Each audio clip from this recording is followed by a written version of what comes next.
और जो तैयार थे भागने के लिए वो वहां से भागे, और उसी चक्कर में जो बाकी बचे हुए थे वो भी भागे, क्योंकि आप उस चक्कर में सब कुछ भूल जाते हो और बस आपको उस जगह से निकलना होता है। ऐसी सिचुएशन में किसी भी जगह या कुछ फेमस हॉन्टेड लोकेशंस के नाम आपकी ज़ुबान पर चढ़े होते हैं। जैसे कि कभी भी कोई हॉन्टेड लोकेशन की बात होती है तो सबसे पहला जिक्र आता है भानगढ़ का। भानगढ़ को बहुत सारे टैग दिए गए हैं, अलग अलग नाम, कोई कुछ कहता है तो कोई कुछ, अलग अलग कहानियां हैं यहाँ के बारे में।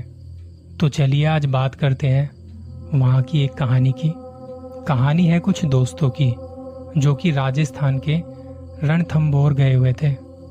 वहाँ से घूम फिर के जब ये वापस आ रहे थे जयपुर की तरफ, जब आप रणथंभौर से जयपुर की तरफ आते हैं तो बीच में एक रास्ता पड़ता है जहाँ एक बोर्ड पर लिखा हुआ है एक एरो के निशान के साथ 30 किलोमीटर दूर भानगढ़। मैं बताना चाहूँगा कि ये कहानी बिल्कुल सच्ची कहानी है भानगढ़ के बारे में।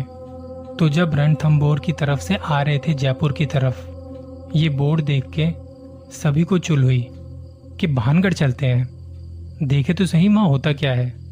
सारे लड़के लड़के बैठे थे गाड़ी में, तो सभी के मन में ये था कि यार एक बार देख कर आते हैं कि भाई बात क्या है जो हर कोई इसकी चर्चा कर रहा है। आज तो देख कर आएंगे ही। और जिस टाइम ये लोग यहाँ थे रात के 1 बजे थे। रणथंभौर से घूम फिर के रात को डिनर किया और निकले थे फिर वहाँ से। आधी रात का वक्त था जब वहाँ बोर्ड के पास पहुँचे, तो सभी के मन में था कि भानगढ़ में ऐसा क्या है वो देख कर आते हैं। उनमें से कुछ तो ऐसे थे जो चाह कर भी मना नहीं कर पाए कि जाना है कि नहीं। आपको बताना चाहूँगा जब आप वहाँ जाओगे तो उसकी कोई ऐसी बाउंड्री वगैरह नहीं बनी हुई है, मतलब वहाँ की लीगल एंट्री बस एक ही है, बाकी तो घुसने वाले कहीं से भी घुस सकते हैं। और जो मेन एंट्री है वहाँ पर सिक्योरिटी गार्ड्स के साथ साथ कुछ पुलिस वाले भी होते हैं। लीगली आप 5 साढ़े 5 बजे तक वहाँ घूम सकते हैं, उसके बाद आपको वहाँ पे जाने नहीं दिया जाता। नो एंट्री का बोर्ड लगा दिया जाता है। ये भानगढ़ का किला अपने आप में बहुत बड़ा है, काफ़ी बड़े एरिया को कवर करता है।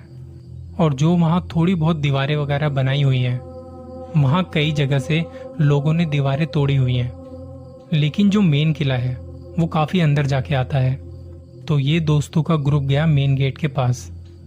थोड़ी दूरी पर अपनी गाड़ी रोकी, तब तक इन्हें वहाँ कोई दिखाई नहीं दिया, ना कोई सिक्योरिटी गार्ड था ना पुलिस वाला। जब वो अंदर जाने लगे तो उन्हें कहीं से सीटी की आवाज़ आई। वहाँ मेन गेट के पास एक पीपल का पेड़ है, उसी से सटकर उन्होंने अपना बूथ चेक पोस्ट बनाया हुआ था, जहाँ से वो नज़र रखते हैं, ध्यान रखते हैं कि कोई अंदर ना चला जाए इस टाइम पर। तो इन्होंने सिक्योरिटी गार्ड से रिक्वेस्ट की कि एक बार इन्हें जाने दे, बस देख के आते हैं कि ऐसा क्या है अंदर जो इसके बारे में इतनी बातें बनाई हुई हैं। इनमें से कुछ लोग डर रहे थे, पर आज देखना ज़रूर था। तो जब इन्होंने रिक्वेस्ट की तो सिक्योरिटी गार्ड ने कहा कि फ़ौरन निकल जाओ यहाँ से, वरना थाने में बंद कर दिए जाओगे, तुम्हारे जैसे बहुत लोग आते हैं। तो उन्होंने अपने हाथों के इशारों से ही उन्हें वहाँ से भगा दिया। ये लोग वापस से जाने लगे और वहीं उसकी दीवारों के आसपास जो हल्की फुल्की बाउंड्री सी है वहाँ पे अपनी गाड़ी घुमाने लगे। कुछ लोग कहते कि भाई इतनी दूर आ गए हैं, अब तो देख कर ही जाएंगे। गार्ड को कुछ पैसे ले दे के मनाते हैं। कुछ समझदार लोग थे जो अपना दिमाग चला रहे थे। ऐसे में जब कहीं 4-5 लोग अपना दिमाग चलाएं तो समझ जाना कि अब कुछ खतरनाक होने वाला है।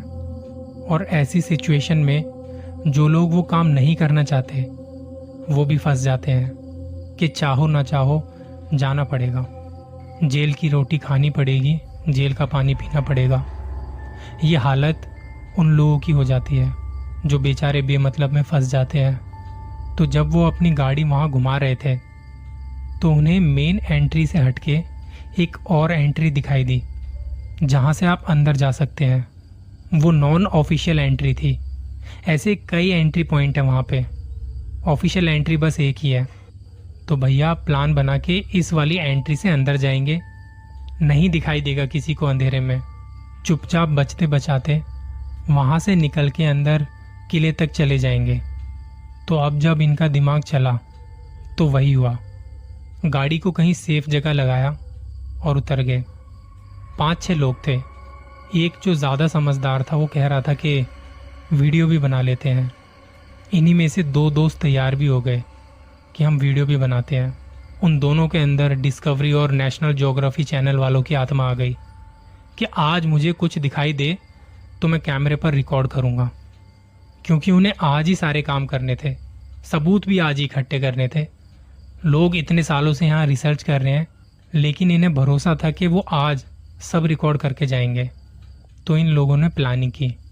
अब एक बात और है, जब ये चले थे रणथंभौर से तो इन्होंने कुछ मिठाई खरीदी थी वहां से। जानते हैं?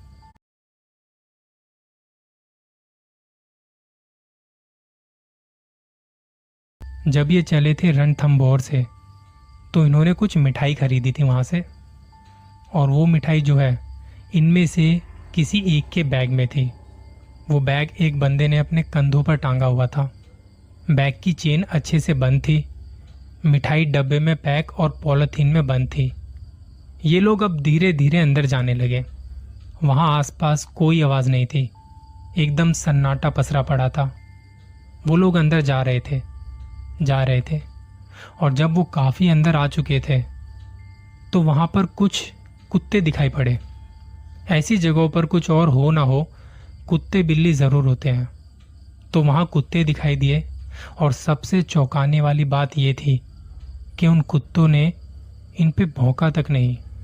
ये बड़ा चौंकाने वाला था वहां पर। मतलब जंगली कुत्ते हैं और उन्होंने भौंका तक नहीं। ऐसा लग रहा था कि मानो वो कह रहे हो कि इन्हें जाने दो, हमें क्या। वहां ये लोग सोच रहे थे कि अगर इन्होंने भौंका और इनकी आवाज सुन के कहीं वो सिक्योरिटी गार्ड आ गया तो हम फंस जाएंगे बेमतलब में, ताने के चक्कर काटने पड़ेंगे। और कई सारे कुत्ते थे वहां, मतलब पूरा झुंड था, 10-12 के करीब होंगे। अंधेरे में ज्यादा कुछ तो दिखाई नहीं दिया। वो लोग अब और आगे बढ़ने लगे। सारे एक साथ ग्रुप में थे, क्योंकि डर लग रहा था, गला सबका सूख रहा था। तो धीरे धीरे जब ये आगे जा रहे थे तो इनमें से किसी एक का पैर पत्थर पर पड़ा और कुछ आवाज हुई। सभी को लगा कि ये जो कुछ भी हुआ है वो हम में से ही किसी के साथ हुआ है, कोई नहीं है हमारे सिवा यहाँ पे। ये हम सभी मान रहे थे, पर वो आवाज रात के सन्नाटे में तेज सुनाई पड़ी थी, और जो तैयार थे भागने के लिए वो वहां से भागे, और उसी चक्कर में जो बाकी बचे हुए थे वो भी भागे, क्योंकि आप उस चक्कर में सब कुछ भूल जाते हो और बस आपको उस जगह से निकलना होता है ऐसी सिचुएशन में।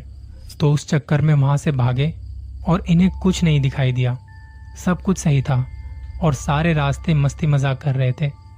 कुछ नहीं दिखा, सब फालतू की बातें बनाई हुई हैं, भानगढ़ के बारे में ये, भानगढ़ के बारे में वो, कुछ नहीं था वहां। वो लोग गाड़ी तक आए और निकले जयपुर की तरफ। काफी टाइम हो गया गाड़ी चलते चलते। तो वो जो बंदा था जिसका बैग था, उसने कुछ सामान निकालना चाहा बैग से।